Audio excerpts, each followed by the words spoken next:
Good day, faith friends. I am Ali, your gospel sharer for today, and our gospel is according to Matthew, chapter 6, verses 24 to 34. Sa panahon ngayon, marahil marami na sa atin ang nangangamba kung ano nga ba ang ihahatid ng mga susunod na araw. Sa dami ng mga pangyayaring nagaganap, marami na sa atin ang natatakot, nangangamba, nag-iisip at kung minsan ay nawawalan ng pag-asa. Pero ang ating pagbasa ngayon ay nagbibigay ng paalala sa ating lahat na huwag kayong mangamba.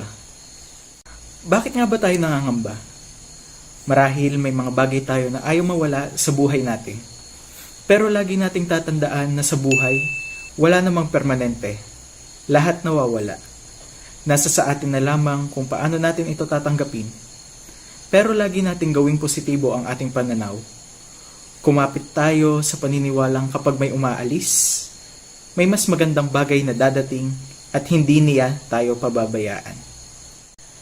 Isa pa sa pangamba natin sa ating buhay marahil ay ang makaranas ng pagkabigo. Gusto kasi natin lagi na palagi tayong nasa tagumpay.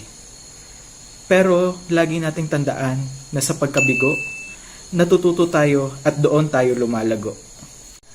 At isa pa sa dahilan ng ating pangamba ay ang pagdududa natin sa mga susunod na araw na darating. Sa dami ng mga hindi inaasahang pangyayari, marami na din siguro sa atin ang nawawalan ng pag-asa at kung minsan ay napapasabi na lang ng bahala na. Pero lagi nating tandaan na ang buhay ay punong-puno ng sorpresa. May mga biyayang biglang dadating na hindi natin namamalayan na kung minsan ito ay siksik, liglig, at madalas ay umaapaw pa. Kaya mga kapatid, nawa ay hayaan natin ang lungkot na pansamantalang samahan tayo sa ating buhay.